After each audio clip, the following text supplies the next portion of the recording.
Mark Cuban's rise to billionaire status is a story filled with hustle, smart decisions, and a drive for independence. Growing up in Pittsburgh, Pennsylvania, Cuban came from a humble, middle-class background. His father worked as an upholsterer on cars, and his mother took on odd jobs. From an early age, Cuban was already thinking about how to make money. I remember going to my dad while he was playing poker with his buddies and saying, "Dad, I need some new sneakers." Cuban recalls. He looked at me and said, "Those tennis shoes you got on, they work. When you have a job, you can buy whatever you want." That comment set the tone for Cuban's entrepreneurial spirit. A poker buddy of his dad's, who Cuban remembers had to be drunk, offered a suggestion that would spark Cuban's first business. He goes, "I got all these boxes of garbage bags. Why don't you sell them in the neighborhood? Then you can take the money you make and buy your sneakers." Cuban jumped at the chance, buying the boxes for $3 and selling them for $6. His pitch was simple. "Hi, my name is Mark. Do you use garbage bags? I've got a great deal for you. Every time you need garbage bags, just call me and I'll bring them right to your door." Thus, the world's first and probably only garbage bag door-to-door subscription service was born. As Cuban got older, his desire to learn about business grew stronger. By 16, he was taking night classes at the University of Pittsburgh, and by 17, he dropped out of high school entirely to attend Pitt full-time. "That's where things really started to happen for me," he says, but his motivation was never about the money itself.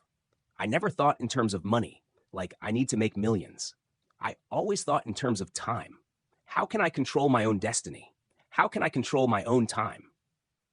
Cuban's first big break came when he started his company, MicroSolutions, which he eventually sold for $6 million. $1 million went to employees, $2 million to a partner, and I got $2 million for myself, he explains. Instead of blowing the money on luxuries, Cuban was frugal. "I lived like a student, but the first thing I did was buy a lifetime pass on American Airlines. I traveled all around the world, partying like a rock star." But for Cuban, freedom was the real prize. "I could have gone out and bought a bigger house, bought a nicer car, but I didn't care. What mattered to me was freedom. I never thought I was going to work again." Then came the idea that would change everything. Broadcast.com, the first streaming company, co-founded with his college friend Todd Wagner. Todd to me in 1995, "There's this thing called the internet. There's got to be a way to use it to listen to Indiana basketball." What started as AudioNet quickly evolved into Broadcast.com, and by July 18, 1998, the company went public. We're guessing what the stock will open at, and I was thinking $33. It opened at 62 to 5 cents. All of a sudden, I'm worth $300 million. But Cuban didn't stop there. He knew the market could turn, so when Yahoo made an offer to buy Broadcast.com, Cuban took precautions. "I told Todd and everybody who worked for us, there's a good chance the stock market could crash. Don't be greedy." Cuban hedged his position, protecting his wealth in what would become one of the top 10 Wall Street trades of all time. 3 months later, the internet market cratered. It taught me a hell of a lesson. When you just chase dollars, it never works out. But because I protected myself, I was a billionaire. Cuban didn't just hoard his wealth. His first major purchase was a Gulfstream G5 jet, bought online for $40 million. I didn't just buy it. I went online and emailed the guy. I asked if I could do a test flight. First time I'd ever been on a private plane, and I'm sitting there thinking, "Oh, this could be my plane." For Cuban, the jet wasn't just a toy. The most valuable asset you can own is your time, and the plane saved me time. Next came his purchase of the Dallas Mavericks for $285 million.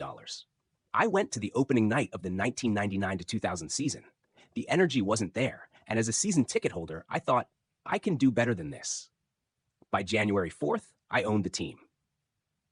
Cuban got hands-on, sitting with the sales team and making calls to sell tickets. I wanted everyone to see that if I asked them to do something, I'd do it too. But it wasn't just about selling tickets. Cuban invested in the team's well-being, from installing PlayStations in the locker rooms, to customizing lighting and even using aromas to boost the players' moods. If you can align your interests with the people you work with, things are going to work out. One of Cuban's more impulsive purchases was a $12.5 million mansion, originally built for $25 million. My partner called me and said, "You have to buy this house today." I'd never even seen it, but I was like, I'm a billionaire. Why not? It was a great deal, but it taught Cuban a valuable lesson. You can't take wealth for granted. You can't ever think it's always going to be there. For Cuban, the secret to success is straightforward. First, find something you're good at, and then be great at it. Second, you have to know how to sell. Third, always be curious and learning because business changes every day. And finally, when you know your stuff better than anyone else, that's when it's time to start your own company and control your destiny. Mark Cuban's journey from selling garbage bags to becoming a billionaire is full of lessons in smart decision making, avoiding greed, and always staying focused on the bigger picture. As Cuban himself says, it's all about controlling your time and your destiny.